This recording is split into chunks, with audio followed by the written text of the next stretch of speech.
xolay pëkk-pëkkal yaram wi nelaw mu jug yël bu xel mi xalam yàlla buur xolay pëkk-pëkkal yaram wi nelaw mu jug yël bu xel mi xalam yàlla buur li xol yëg waral cër yi tàyyel sawar fu ñuy woote ak jaamuru dal di buur lu baax jéngu jàggib safantar fi suuf rajim tàmbalee yuuxu baatam bu xuur ci kursub yiw ak yolla lef maa ngi nii ku njëkkantewul farlu day dagg ndeer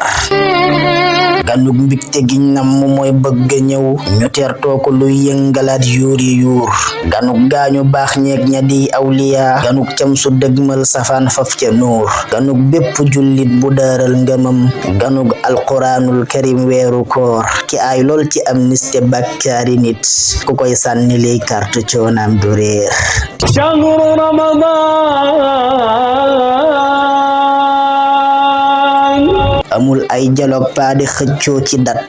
li am solo rek ñépp nañ maase woor amul ay dialogue pas di xëccoo ci dat li am solo rek ñépp nañ maase woor jumaay moo di sonko ki sonkooy jumaay dutee daal ndogo xëdd day am bu wóor pouvoir ak opposant ku ne naan mana dutee waaju farlu seen toy payoor commencé di campagne defi ful yu mag dutee kooru baadoo la wuute gubuur ña jiite procès bi toog jàpp njaax di toj bitti gi wéy takat ñong ca biir mobiliser confa ba ay candidat di tit fépp foo xool dajek am mbaboor ñu naan lam bu ji menn mbër moo fi ne dutee dañ dalal weer wi ci way yu leer dalal jàmm weeru ngëneel ak ngërëm dalal jàmm weeru ngëneel ak ngërëm dalal jàmm weeru tuyaaba ki leer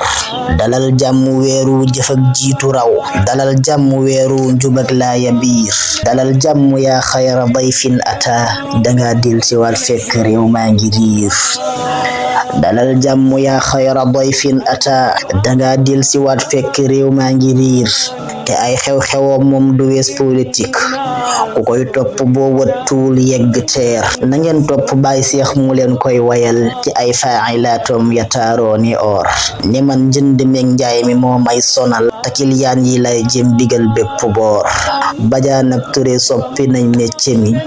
tegee way yi ne soobu njaay mi di nuur bu fekkee ne suñ soppe yi nanguwuñ dañuy jaay dirim ñoo mënee bépp boor ma ñaan kooru jàmm ak salaam ren jile fokar mat ñëwee nang ko kar yàlla buur allahumma salli wa sallim wa barik alayhi ramadan mubarak